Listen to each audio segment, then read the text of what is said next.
Tôi biết nhớ anh em xem kênh này không phải vì máy mạnh mà vì máy yếu giống tôi.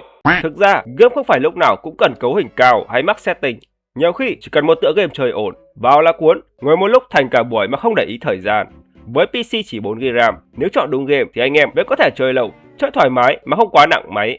Trong video này, tôi sẽ tổng hợp lại cho anh em những tựa game PC 4GB RAM có trải nghiệm tốt, chơi lâu càng cuốn, phù hợp để giải trí sau giờ học hay giờ làm.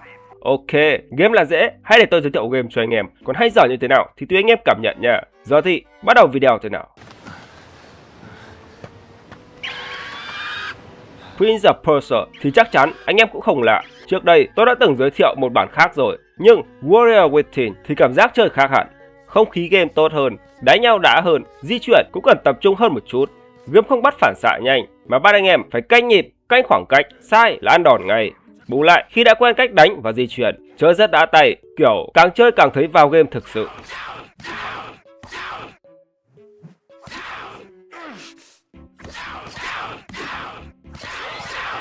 Nếu anh em từng chơi qua Prince of Persia trước đây, muốn một bản đánh đấm nặng tay hơn, không khí tốt hơn, thì Warrior Within vẫn là sự lựa chọn rất ổn cho PC 4GB RAM.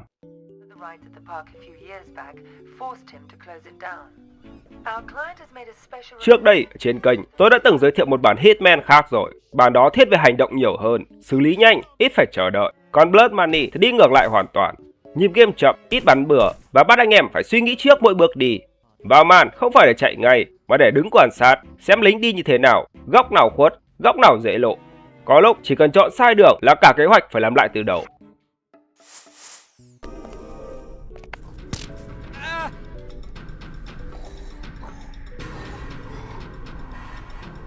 Blood Money hợp với anh em thích chơi bình tĩnh, chịu khó quan sát, làm từng bước cho gọn, chứ không phải kiểu bật lên là lao vào hành động liền.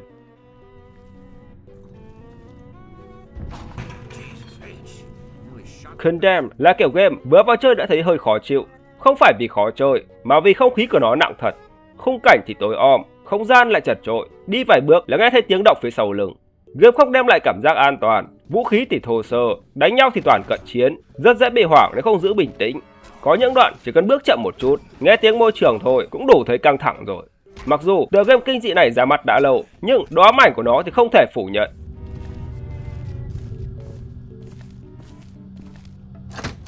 Condemned rất thích hợp để chơi lúc tối, đeo tai nghe, tắt bớt đèn, chơi từng đoạn một, và anh em nhớ đóng thêm bìm hoặc chuẩn bị sẵn quần để thay.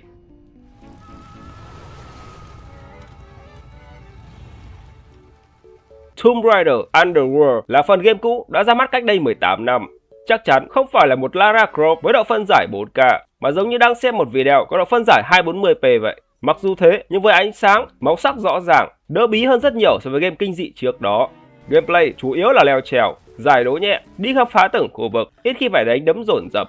Cái hay của game này nằm ở cảm giác phiêu lưu, đi từng đoạn, nhìn cảnh, canh bước nhảy, chứ không phải căng thẳng liên tục. Chơi kiểu chậm rãi, rất hợp để vừa chơi vừa thư giãn. Underworld hợp để bật lên chơi từ từ, đi từng khu vực, ngắm cảnh là chính, phù hợp để nghỉ nhịp sau mấy game phải tập trung cao.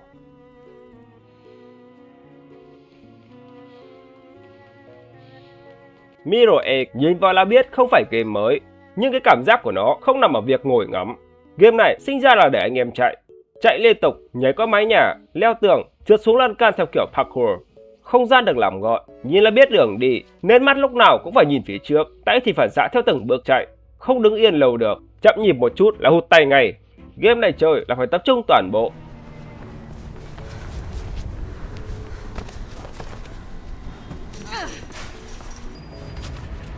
Mirror Edge là game chơi bằng phản xạ, đã chạy là phải chạy liên tục, tay chân không lúc nào rảnh, chơi xong là biết ngay mình vừa vận động nhiều như thế nào.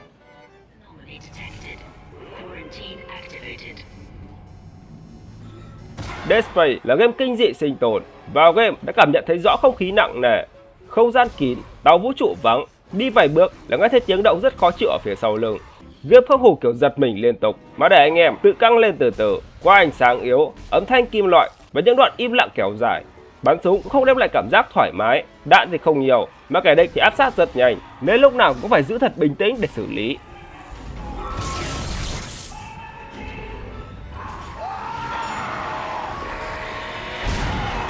Dead Space là kiểu kinh dị chơi bằng tai nhiều hơn bằng mắt. Càng nghe kỹ càng thấy căng, chơi mà lơ là cảm thấy mệt liền. Told me how you found me. Move. You've got multiple hostiles inbound on your position, and from where you're at, Split Cell Conviction là game hành động lén lút, nhưng chơi nhanh và gọn hơn mấy bản cũ. Vào game là phải di chuyển liên tục, ẩn nấp, đánh gục mục tiêu trong im lặng, rồi rút khỏi khu vực thật nhanh. Game không khuyến khích đứng bắn lâu, mà anh em phải chọn thời điểm ra tay hợp lý. Ánh sáng, bóng tối và vị trí đứng rất quan trọng, chỉ cần lộ mặt một chút là cả khu vực báo động liền. Chơi game này phải tính từng bước nhưng nhịp lại khá dứt khoát, không lê thề. Catch me. I think I'm insulted. You better take him out quietly so we can talk before they get back up. What else is there? Conviction hợp với kiểu chơi gọn gàng, làm nhanh, rút gọn, xử lý xong là đi tiếp, không để game kéo nhịp quá lâu.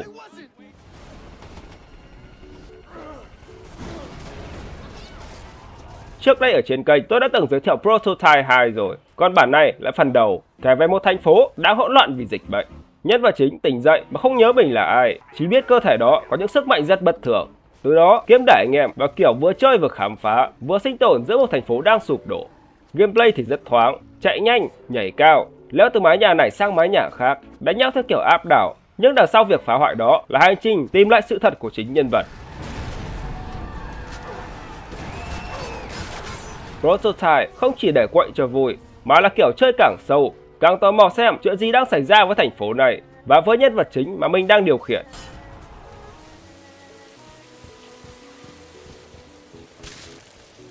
Singularity là game bắn súng nhưng có câu chuyện khá rõ ràng.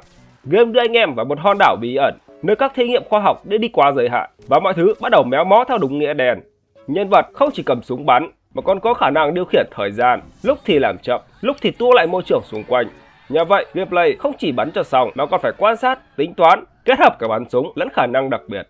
Càng chơi càng tò mò xem chuyện gì đã xảy ra ở trên hòn đảo này.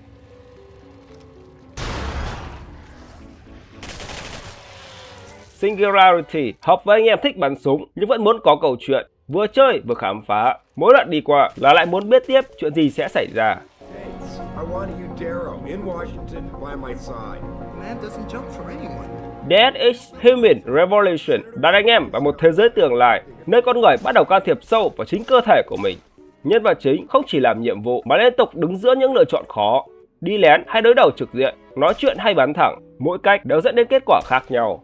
Game không ép chơi theo một hướng cố định mà để anh em tự quyết định cách giải quyết vấn đề. Càng chơi càng thấy thế giới ở trong game có chiều sâu, mỗi nhiệm vụ không chỉ làm cho xong mà còn để hiểu chuyện gì đang diễn ra ở xung quanh mình.